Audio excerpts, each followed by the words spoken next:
Rendez-vous hebdomadaire sur la web télé direct, cette émission hebdomadaire bien sûr, ça discute. Merci de nous choisir. Bonjour, ils sont deux confrères dans ce studio pour bien sûr débattre de l'actualité togolaise. 3 sujets principalement pour vous aujourd'hui. On va parler du nouveau classement de MCC, encore 15 indicateurs validés par le Togo. De quoi il s'agit concrètement? Ils vont vous donner les détails. Menaces de grève en cours par rapport aux enseignants, bien sûr, dans le secteur éducatif. Puis on va terminer avec la rencontre qui nous concerne. Nous sommes sur le plan sportif. Togo-Égypte au stade de Kéké le 17 novembre prochain. Sauf que il y a des dispositions à prendre.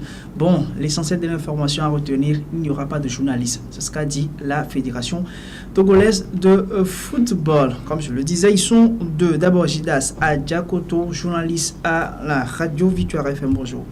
Bonjour Herman et bonjour à tous ceux-là qui nous suivent actuellement sur Direct 7. En forme? Très en forme, malgré la situation liée à la pandémie, on se bat comme de beaux diables et je pense que ça va chez tout le monde. Ça va chez tout le monde. Lui, presque il devient un habitué de cette émission. Cyril Sablassou, DP de Le Républicain Info. Bonjour. Bonjour Herman, bonjour Gildas, bonjour à tous les téléphiles et à tous les téléspectateurs de la télévision. Le journal Direct 7. Le journal, ça se passe bien? On se défend. On se défend. Alors, on va peut-être commencer avant les sujets proprement dit. Vous aurez quand même cette une-là, le Républicain Info qui est sorti une nouvellement. Alors, je lis ici décret de la mise en application du statut particulier de la force ou de la police nationale. Et vous dites, ça traîne, Excellence, Monsieur le Président de la République. Qu'est-ce qui traîne concrètement? Oui, vous n'êtes pas sans savoir, depuis le 10 juillet 2015, l'Assemblée nationale de façon unanime, c'est-à-dire les membres de l'hémicycle de tous bords, l'opposition comme le parti au pouvoir, ont voté de façon unanime un projet de loi relatif au statut particulier de la police nationale. Et donc, après le vote, il faudrait que le premier magistrat, le président de la République, signe le décret de la mise en application de ce statut. Mais ça fait au moins 5 ans. Ça traîne toujours. Donc nous nous posons la question, pourquoi ça traîne? Est-ce qu'il y a un blocus et est-ce qu'il y a quelqu'un qui est en train de bloquer le dossier ou il y a une pression quelque part? C'est la question que nous nous posons. Donc, parce que chaque fois que vous sortez, vous voyez ces femmes et ces hommes. Je parle de ces policiers sous le soleil, surtout avec cette période liée au coronavirus. Ouais. Vous voyez ces militaires, ces policiers, ces gendarmes, les corps habillés, qui font des sacrifices pour sauver des vies, pour nous protéger. Tout ça là, je crois que même si c'est un métier de sacerdoce, c'est tout un sacrifice parce que même ils savent les rois du métier avant de prendre cette décision-là de faire partie des corps habillés. Donc, on m'a dit vous tirez la sonnette d'alarme. Voilà, donc aujourd'hui, il faudrait qu'on arrive au moins à leur permettre de vivre de façon décente. Parce que je crois qu'aujourd'hui, quand vous voyez certains policiers ou certains agents de la sécurité, des forces de l'ordre qui prennent des 1000 francs, des 500 chez les citoyens, je crois qu'ils ne sont pas à l'aise. Or, il y a ce statut particulier qui a été voté par l'Assemblée nationale en 2015 qui dit tout, qui donne des occasions. On ne va pas vider le contenu de l'article. Voilà, celui-là vous a... Voilà le soin. Au lecteur quand même. Voilà. Ça traîne, c'est la une de Le Républicain Info. Oui, je vous reviens tout à l'heure. Décret de mise en application du statut particulier de la police nationale. Ça traîne, Excellence, Monsieur le Président de la République. Oui, Jidas. Non, les concernés me disent quoi concrètement par rapport à cette situation. C'est vrai qu'aujourd'hui, on a toujours dit que le Togo est champion de beauté, mais c'est l'application qui pose problème. Si aujourd'hui, 5 ans après, on attend le décret du chef de l'État sur le statut particulier de la police, moi, ça ne me surprend pas. On a d'autres tests aussi qui dorment dans les tiroirs aujourd'hui. Ça pousse quand même ces agents de sécurité à faire des raquettes sur nos routes, on a l'habitude de le dire. Le ministre de la Sécurité avait dit que même s'ils font des raquettes après, ils prenaient des brochettes, de la bière avec. Il demandait aux populations de juste voir, d'identifier les numéros des agents de sécurité là sur les routes une fois qu'on est escroqué ou bien raquetté. Qu'on le signale. Mais est-ce que ça c'est la solution? Donc aujourd'hui, moi, c'est un début de solution. Moi. Non, un début de solution. On a quand même un numéro tout agent quand même a un numéro particulier sur lequel on peut appeler.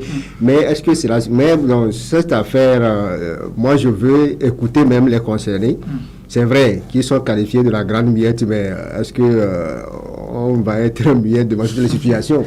Donc si les policiers même, c'est vrai que ça respecte quand même, ça rumine entre eux, mais c'est l'occasion pour eux aussi, d'une façon intelligente et syndicale, de réclamer quand même, c'est leur droit de le dire. Est-ce que c'est les civils qui viendront quand même encore crier pour eux? Et chef de l'État, il faut signer leur statut particulier, alors que vous savez que ce pays, dans ce pays, ce n'est pas la bonne ambiance entre le corps habillé, les populations civiles, même les journalistes quand même, nous on est pour tout le monde. Oui. Comme l'a fait mon confrère, c'est vrai, nous on va quand même inviter, tirer l'attention du chef de l'État à vite signer ce décret vite, pour dire à nos amis le corps habillé que nous faisons presque le même travail.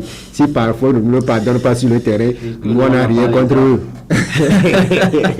Eux aussi ils font le travail. Oui. Donc c'est un peu ça, comprenez là. Bon, je ne défends pas les agents de sécurité ni de force aujourd'hui, mais bon, chacun fait son travail. On va laisser de côté ce sujet. Si vous voulez encore plus de détails, le journal est là, le Républicain Info, vous qui êtes peut-être lecteur, voilà, c'est à 250 francs. Ce n'est rien. On va entamer nos points. Le premier point des 3, bien sûr, dans cette émission. Ça concerne le nouveau classement. Vous l'avez classé sur deuxième, sur les 25 premiers, bien sûr. Deuxième en matière de réforme et autres. Par rapport à ce nouveau classement du MCC, présenté lundi dernier, on le rappelle, le Togo qui valide 15 indicateurs sur les 20. Alors, c'est un progrès, comme l'a dit le chef de l'État. Oui, un progrès remarquable. Aujourd'hui, par ce résultat, le Togo confirme son statut de pays réformateur, comme on le dit. Si c'est le Cap Vert qui est devant nous, vous savez que depuis 2015, on a validé 7 indicateurs. Oui. Si de 2015 à 2021, on est passé de 7 à 15, plus de double. Ça veut dire que bon, il y a des choses qui se font. Aujourd'hui, on a énuméré les domaines dans lesquels le Togo a fait ses prouesses. On nous parle de la liberté économique, la bonne gouvernance, l'investissement dans le capital humain. La corruption. Oui, bon, mais on va revenir dans les détails. Non, la corruption, c'est un petit sous-titre qui est dans la bonne gouvernance. Oui. C'est là où moi, ça m'inquiète. Si on me dit aujourd'hui contrôle de la corruption, un petit titre qui est dans la bonne gouvernance, et nous savons aujourd'hui en termes de corruption, la place du Togo, on ne veut pas revenir sur... Le Togo est à quelle place? Ces scandales. Pas... Non, on n'est pas dans le creux de la vague. Alors, mais aujourd'hui, on sait que ça peine à décoller. L'affaire pétrole était là. Et on a créé des commissions. Là, Plusia est venue récemment. Mais cette commission est perdue d'elle-même. On ne le voit pas sur le radar. Parce que c'est une commission même qui n'arrive pas à s'imposer. On laisse des pilleurs professionnels qui sont là, qui se promènent, et puis on s'attaque sur les petits menus frétés. Donc, moi je me dis, c'est vrai, tous ces résultats sont bons, mais la question c'est, qu'est-ce que ça donne aux citoyens là-dedans? Qu'est-ce que ça donne quand même comme fruit dans le panier de la ménagère, à tous ces Togolais-là qui écoutent ça? Donc, c'est vrai, c'est une course folle pour ce jackpot américain, et puis bon, chacun se bat. De quand vous diront quand même qu'il y a des indicateurs, il y a des données bien précises. Bien précises qu'on corrige, c'est validé. Non, on ne refuse pas, même nous on veut que ça ait des répercussions quand même sur la population. Madame la ministre chargée du climat des affaires a dit qu'on ne fait pas des réformes pour plaire à quelques institutions que ce soit. C'est vrai, mais si les réformes-là ne sont pas là pour plaire d'institutions, à qui ces réformes peuvent aller? Donc moi je vois que ces réformes devraient profiter quand même aux Togolais, et j'interpelle quand même nos gouvernants qu'il faudrait que ces scores réalisés soient quand même visibles dans le plat des Togolais. Visite dans le plan des Togolais, c'est ce qu'a dit Gidas. Vous avez également connaissance de ce classement-là, en matière de deuxième. Je crois que je vais aller dans le même sens que mon confrère Gildas. Alors, sur le terrain, ma question, est-ce que cela ne se ressent pas? Oui, ça ne se ressent pas. Par exemple, quand on dit que le Togo vient de gagner encore 15 fois là. Ma grand-mère qui se trouve quelque part à Zafi dans la préfecture de Yota, comprend quoi dans ça? Quel est l'impact réel de ces réformes-là sur cette vie-là dans mon village? C'est ce que nous cherchons. Aujourd'hui, le problème du Togolais aujourd'hui, moi je le dis et je le répète, ce n'est pas être premier réformateur, mon premier réformateur en Afrique. Le Togolais aujourd'hui, c'est la fin. Ouais. Alors, puisque vous parlez de détails, alors, sur les indicateurs, s'il faut, on parle de création d'entreprises. Bon, en matière de création d'entreprises, aujourd'hui, les procédures au moins sont plus ou moins flexibles. Non, ça on le reconnaît. Alors, on le reconnaît. Il y a la qualité de la régulation. Je vais peut-être les énumérer sur la liberté économique et en politique budgétaire, inflation, qualité de la régulation, politique commerciale, respect de l'équité du genre dans l'économie. Il y a aussi droit foncier et assez voilà. Voilà un peu les 8. Vous étiez sur votre développement, mais plus ou moins, on va quand même pas se leurrer. Il y a les efforts. Je m'en disconviens pas. Il y a des réformes qui ont été vraiment faites. Pour vous, ces réformes ne sont que sur papier. Non, j'arrive. Il y a des réformes qui ont été vraiment faites ces dernières années. Aujourd'hui, depuis ta maison, tu peux créer une entreprise. Aujourd'hui, depuis ta maison, depuis ta chambre, depuis ton lit, tu peux faire sortir des marchandises. Il suffit d'avoir un ordinateur et la connexion. Voilà, tu peux déjeuner une voiture depuis le port. Tout ça là, c'est bon. Ce sont des réformes salutaires que nous tous nous louons. Maintenant, quel est l'impact réel de ces réformes-là sur les populations? Quand je parle des populations, je ne parle pas de toi et moi, je ne parle pas de Gildas et moi, non. Je parle de des gens qui sont dans des villages reculés. Est-ce qu'on peut prendre toute la classe sociale en compte en même temps? Aujourd'hui, la famille. Il faut commencer quelque part. Moi, je crois que il faut bien entretenir ceux qui sont dans des zones reculées. Ça va arriver, peut-être. Quand? Oui, c'est 15 indicateurs suivants aujourd'hui, peut-être que... Donc, je comprends bien, Herman veut que le Togo valide les 20 indicateurs. Non, c'est vrai qu'on est sur la voie. C'est vrai que ça, quand même, à l'extérieur, on a une bonne image. Voilà. Les investisseurs vont venir, c'est ça seulement. Mais quel est l'impact? Nos dirigeants ont seulement cette ambition-là de plaire aux étrangers. Et on s'en fout des populations là-bas. Si vous prenez par exemple la création d'entreprise, c'est vrai que tout est facile aujourd'hui, mais demandez combien sont ces entreprises-là, une fois créées, qui existent réellement sur le territoire. C'est vrai, quand vous allez maintenant au CFEU, c'est vrai que vous allez voir une liste dans laquelle on a beaucoup d'entreprises. Mais si vous prenez cette liste-là pour vérifier sur le terrain, il y a certaines entreprises qui n'existent que de nom, parce qu'ils sont coincés par les tasses, le redressement de l'OTI, de l'impôt, qui n'arrivent même pas à survenir. C'est vrai. Quand vous prenez le foncier, c'est vrai qu'aujourd'hui, on a quand même un ministère dédié quand même au problème foncier, dirigé par M. Tcholognanou, Maître Tcholognanou, qui est le président des notaires du Togo. On sait que ce problème aujourd'hui, le foncier, c'est un grand problème pour le Togo. Mais quand vous voyez derrière, c'est les responsables, les hauts gradés aussi, qui pilotent, qui tirent les ficelles par rapport à ces fonciers-là. L'Internet est là. C'est un parcours de combattants. Alors, donc, tous ces problèmes-là aujourd'hui, c'est vrai qu'à l'extérieur aujourd'hui, c'est un trophée de guerre que le Togo va encore brandir et les investisseurs vont chercher à venir investir, mais il faut investir quand même pour que les populations aussi en bénéficient. On va évoluer rapidement. Au niveau des créations de la facilité de créer les entreprises, oui, c'est vrai que nous qui sommes les jeunes aujourd'hui, on a cette ambition-là de créer des entreprises et plusieurs jeunes aujourd'hui ont des entreprises. Quand que des entreprises, combien de marchés l'État donne à ces jeunes-là? Je pense que ces jeunes, quand même, doivent aller vers l'information, parce qu'il y a des cellules pour informer bien. On va s'arrêter à ce niveau et nommer... Là, on ne veut pas miroiter les populations avec des résultats. Et nommer également les autres indicateurs dans la catégorie bonne gouvernance. On parle de liberté civile, contrôle de la corruption, c'est ce dont vous parlez tout à l'heure, état de droit et liberté d'information. On va terminer avec investissement dans le capital humain. Il y a dépenses dans l'éducation primaire, protection des ressources humaines et taux d'achèvement dans l'éducation pour les jeunes filles. Alors, ceci va faire peut-être une petite transition. On fait dépenses dans l'éducation, mais vous voyez aujourd'hui l'état de notre éducation. Très bien. On va pas peut-être parler de l'éducation dans sa globalité, mais on va rester dans le cadre du ministère de l'enseignement, puisqu'on parle ici de l'école primaire, de l'enseignement primaire. Alors, nous savons tous qu'il y a des menaces en suspens pour le moment de la part des fédérations. C'est le 16. Oui, c'est pourquoi il y a en suspens, parce qu'il y a d'autres. Il y en a d'autres.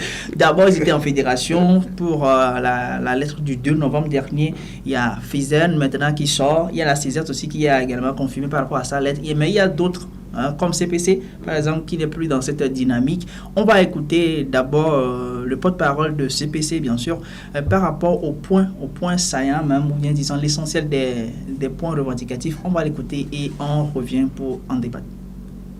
Concrètement, nous avons des points en suspens. Par exemple, au niveau du Pétroco d'accord, il y a l'indexation de 2 milliards de l'année 2019, de la rentrée 2019, de la rentrée 2020, qui ne sont pas honorés. Bon, nous avons voulu quand même qu'une étude approfondie soit faite par le nouveau ministre pour que ces 2 milliards-là soient indexés à notre salaire. Et de deux, nous avons voulu que ces dispositions qui doivent être prises par le gouvernement vis-à-vis des élèves pour la pandémie en cours, nous avons voulu que ça soit chose effective pour que demain, on ne soit pas informé que dans cette localité, il y a tel nombre de cas, il y a tel nombre de choses là. Donc, c'est ce que nous avons voulu voir avec le ministre. Ce sont les postes à ça. Il s'appelle Segbedi Bono, il est le porte-parole du CPC. On l'a reçu via téléphone, vous l'avez très bien constaté. Voilà un peu les points saillants, comme il a dit, question de 2 milliards. Sauf qu'il y a eu une autre rencontre avec le ministère. Entre-temps, et la décision finale, c'est qu'il y aura revue de cet accord-là qui date de 2018. Mais ce qu'on craint, c'est que pour le moment, il y a une lettre de préavis de grève qui court jusqu'au 7 prochain. Oui, une lettre, un préavis de grève de la FEGEN qui est maintenu sur le 16. Et, selon aussi mes sinon, c'est une grève qui va bel et bien tenir. Moi, devant cette situation, l'État même est victime de ces promesses non tenues. Si vous attendez cette affaire de 2 milliards qui a été annoncée l'année dernière, je crois bien, c'est le ministre Barra qui l'avait dit. En syndicalisme, on dit les acquis sont les acquis. Si on vous promet quelque chose, bien s'il y a un acquis, au moins on le prend avant de demander. Ça veut dire que si on avait dit 2 milliards, ça veut dire que les 2 milliards sont là pour donner aux enseignants. Mais est-ce que vous pouvez encore imaginer que pour cette rentrée, on va encore parler de ces affaires de sous? Donc, le Togo est habitué à des rentrées mouvementées. Il y a un nouveau ministre qui va peut-être faire il y a un nouveau ministre, le professeur Kokoroko ne peut rien faire dans cette situation. Au Togo, le problème des enseignants et des agents de santé, c'est des dossiers qui sont là depuis. Les nouveaux ministres aujourd'hui, quand ils viennent, ils ne feront pas des exploits. Non, il ne faut pas. Nous, on a conseillé au professeur Kokoroko d'aller calmement plutôt, parce que le trou qui est là, dans lequel il se trouve aujourd'hui, s'il ne sait pas faire, s'il considère le ministère là comme l'université de Lomé, il risque de se noyer lui-même. Il a appelé les acteurs quand même à une dialogue, voilà, c'est ce que le dialogue va continuer. Oui. Mais moi, je me dis que c'est vrai que le dialogue va continuer, mais il faudrait quand même qu'on mette à la disposition de ces enseignants les 2 milliards.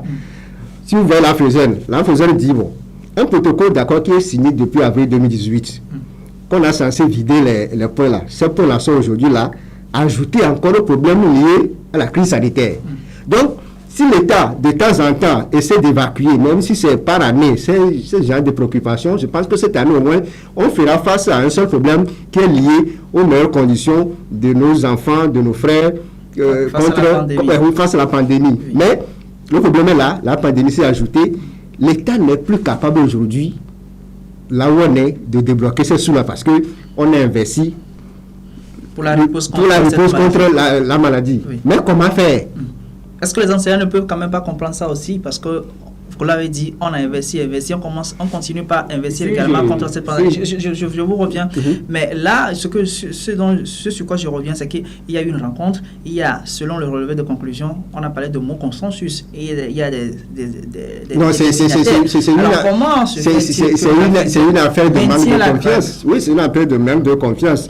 Là, FESANES se dit que bon, dans le relevé de conclusion, il en a eu assez dans le temps, mais ça n'a pas été respecté. Pourquoi alors signer ce relevé de conclusion si c'est pourquoi il se dit qu'il ne se voit pas dans ces relevé de conclusion. C'est pourquoi lui, il a dit qu'il se retire. Alors, donc aujourd'hui, oui.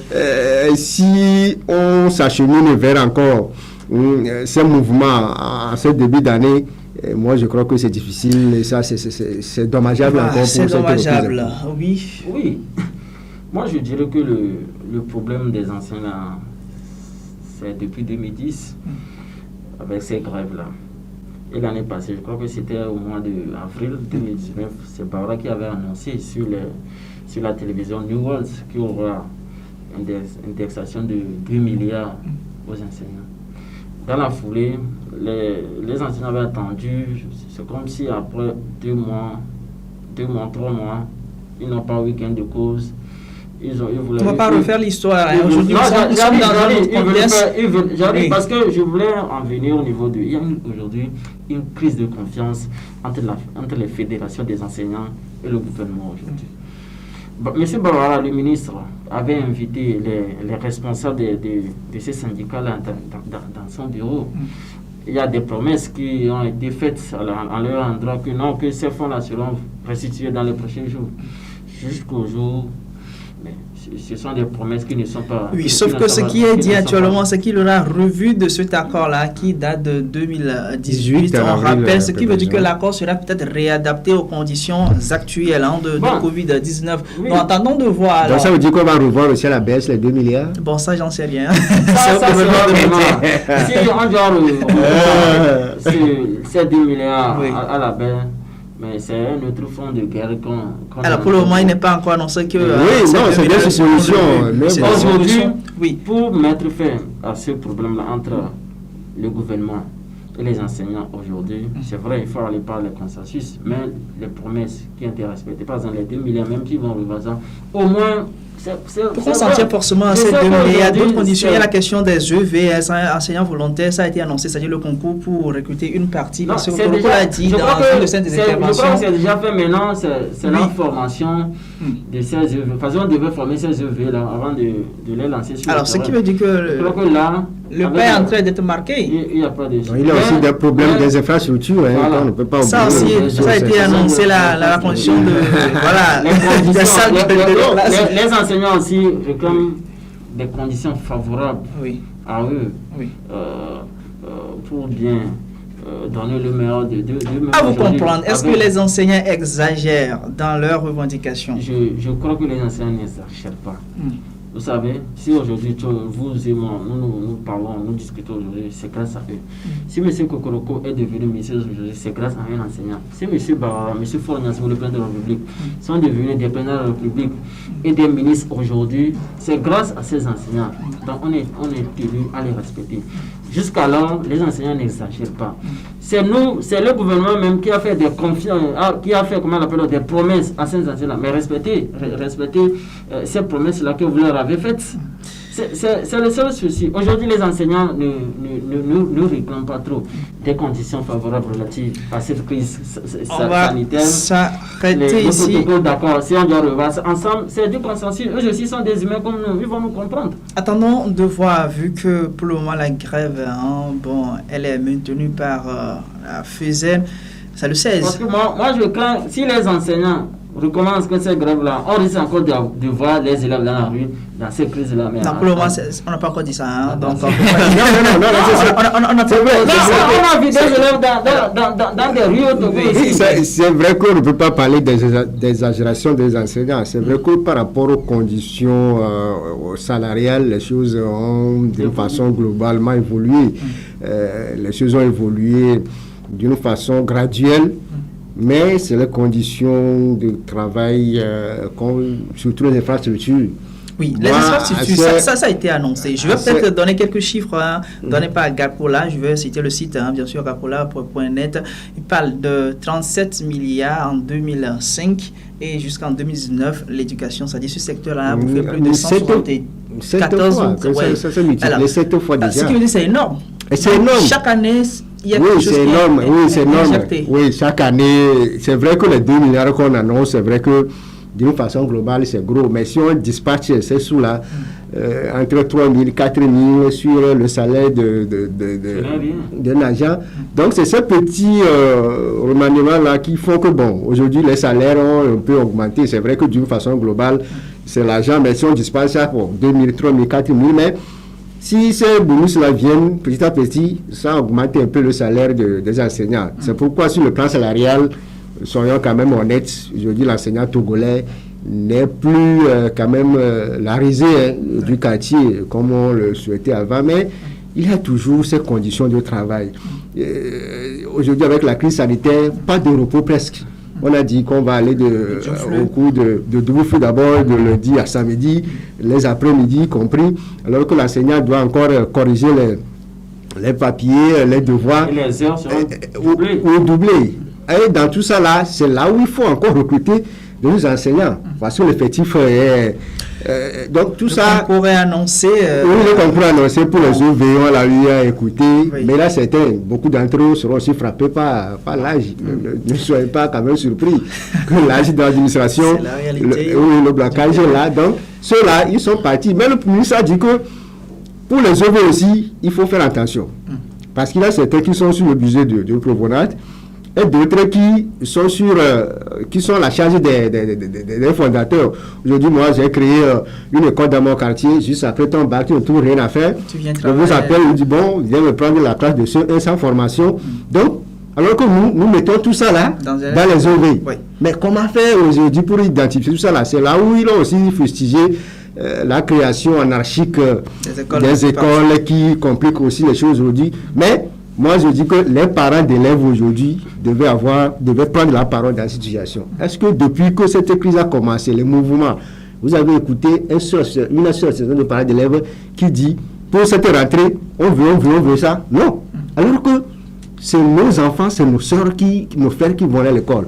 Quand on dit, les enseignants sont là, le gouvernement est là. Mais si on a des associations de parents d'élèves, permettez-moi de pacotiller, mais je crois que ça complique encore la chose. Donc, moi, je lance un appel quand même aux associations de parents d'élèves là, de hausser la voix pour dire, une fois de bon, ce que nous voulons pour nos enfants. Dernier sujet dans cette émission, on n'a que 3 à 4 minutes pour en débattre malheureusement. Nous parlons du sport, notamment du football, avec la rencontre 4e journée des éliminatoires de la Coupe d'Afrique des Nations.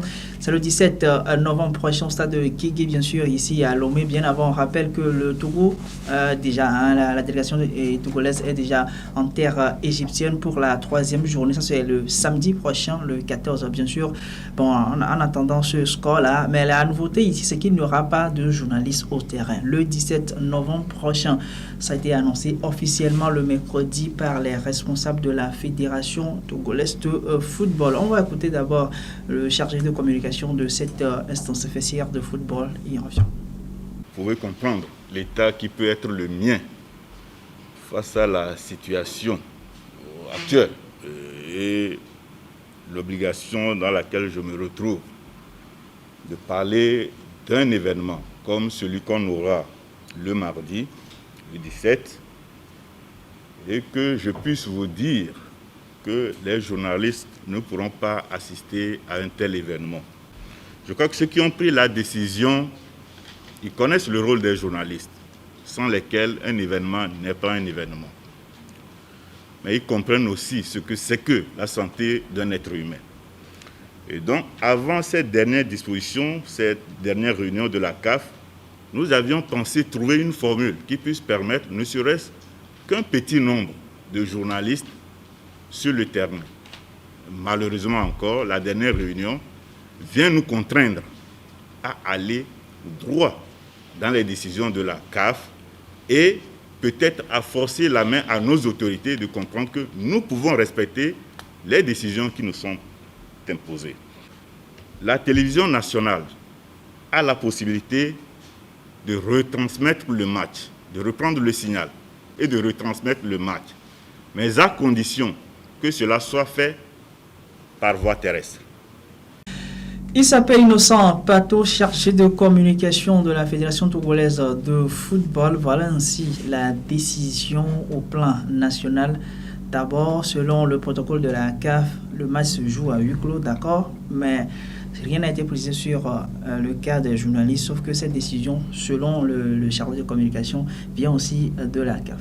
Non, moi je ne suis pas du tout d'accord avec la CAF. Il ne faut pas qu'on se cache derrière cette pandémie pour couper l'appétit quand même aux amoureux du football. Nous n'allons pas dire que ce qui se fait en Europe, nous sommes sur notre planète. On a la crise sanitaire aussi fait rager en Europe plus qu'en Afrique ici. C'est vrai, la maladie est là, on nous a dit que nous devons vivre avec la pandémie. Au stade de Kégué, pourquoi ne pas réduire le nombre de journalistes? Vous pouvez être là à 2 à 5 mètres avec vos masques et puis bon, considérablement, on prend un petit nombre de journalistes et puis bon, on peut faire l'affaire. Mais dire que bon, on n'aura plus de journalistes concrètement et puis on se cache derrière la CAF pour dire que bon, c'est la CAF qui a dit. C'est vrai que le Togo n'en a rien dans ça. La cellule de riposte même avait dit qu'il y aura des tests même pour les ramasseurs de balles, que l'équipe égyptienne sera... On a écouté le colonel Djibril sur ça, mais moi, c'est la CAF que moi, je ne suis pas d'accord avec la CAF par rapport à cette situation. Vous n'êtes pas d'accord avec la CAF, vous n'êtes pas d'accord non plus avec la fédération. Pour vous, voilà, c'est pour cacher un peu Claude Leroy. Oui, on a dit que ces décisions, d'une façon ou d'une autre, protègent Claude Leroy. Parce que vous imaginez, le 17 à Kégué, devant un public, plus de journalistes, et ces prestations, il aura quand même des mots de la part de ce public-là. Heureusement qu'il va jouer devant un grandeur vide d'une façon ou d'une autre. Son aventure périlleuse va commencer avec les Togolais. Mais d'une façon ou d'une autre, il faut dire que cette décision de la CAF, c'est vrai que c'est une décision ambiguë, que chaque État quand même doit prendre et décortiquer et l'adapter à sa situation sanitaire. Au Togo aujourd'hui, on a 59 décès de cette maladie. 2500 et quelques cas. 2500 cas confirmés. C'est vrai que nous ne sommes pas indemnes, mais on n'est plus quand même à l'abri comme les autres pays de cette maladie. Et si on est sérieux avec nous-mêmes, et si on prend en compte les amoureux du football, je pense qu'on peut faire quand même quelques réaménagements pour trouver quelques supporters et quelques journalistes pour cette rencontre du 17 novembre. Mais si on se cache derrière cette décision de la CAF, cette décision qui est même floue, et on se dit que bon, parce qu'on est dans un état d'urgence sanitaire et pas de match, pas de journalistes, pas de public, et je me demande comment les joueurs même vont mourir le maillot. Donc, attendons de voir le 17 prochain. Tout ce que nous allons dire, c'est... Mais on ne va pas avaler cette décision-là, nous, les hommes de médias. C'est déjà consommé. Vous avez fait consommer, mais il faudrait que les responsables de la RTL sachent que, en aucun cas, CAF n'a interdit aux journalistes d'aller sur le terrain de football. Cette décision relative à l'interdiction des journalistes d'aller assister à ce match-là, je crois que ça vient des responsables de la FTF. Peut-être. Vous confirmez, vous n'êtes pas de la FTF, hein, c'est une décision de la CAF, on a dit. Non, mais depuis... Très bien, cette décision pour le moment, elle est ambiguë. Chaque État doit quand même conformer. Cette décision, on ne la trouve pas. Mais avant, s'il y a une décision, vous allez sur le site de la CAF, il y a... Dernier mot, Cyril. Le dernier mot, c'est vous dire merci à toute la rédaction, à toute la maison, à tout le personnel de la télévision d'Arrêt 7. Tout ce que vous êtes en train de faire, on vous voit. Oui, chacun nous voit.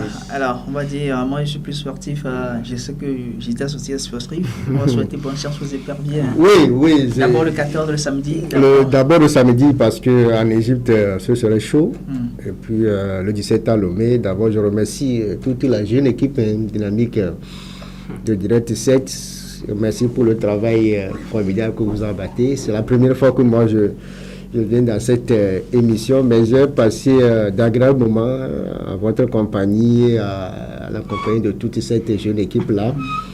C'est vrai qu'au Togo, les talents sont là. Les talents sont là en matière de communication, même si certains nous considèrent comme des vauriens, mais on sait quand même qu'on a beaucoup de rôles. Pas des vauriens, hein? Non, là, c'est eux qui sont là, que bon, ils sont là parce qu'ils ont les moyens pour nous convoquer à chaque fois en justice pour nous tirer la langue. Mais nous, on sera quand même de dire... de communication, même le permet. Donc, oui. Donc, quand vous avez des litiges à régler devant quelques instances... Donc, ça fait toujours un plaisir quand même de partager le plateau avec mon frère Cyril.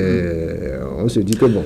À bientôt. À bientôt. Merci de nous avoir bien sûr suivis sur la web télé Direct. Nous sommes pratiquement arrivés à la fin de cette émission. 3 sujets principalement débattus dans cette émission. Juste un petit rappel rapidement. On parle des grèves annoncées par les enseignants en matière dans le secteur éducatif. On a également parlé du nouveau score du Togo en matière de classement MCC, deuxième bien sûr en Afrique. Et aussi, on a terminé avec un mot de football avec la décision de la FDF qu'il n'y aura pas de journalistes au stade le 19 novembre prochain. Merci de nous avoir suivis. Merci à toute l'équipe technique, bien sûr, la jeune équipe technique. Voilà, on se retrouve la semaine prochaine puisque l'émission est hebdomadaire. Portez-vous bien. Disons à très bientôt.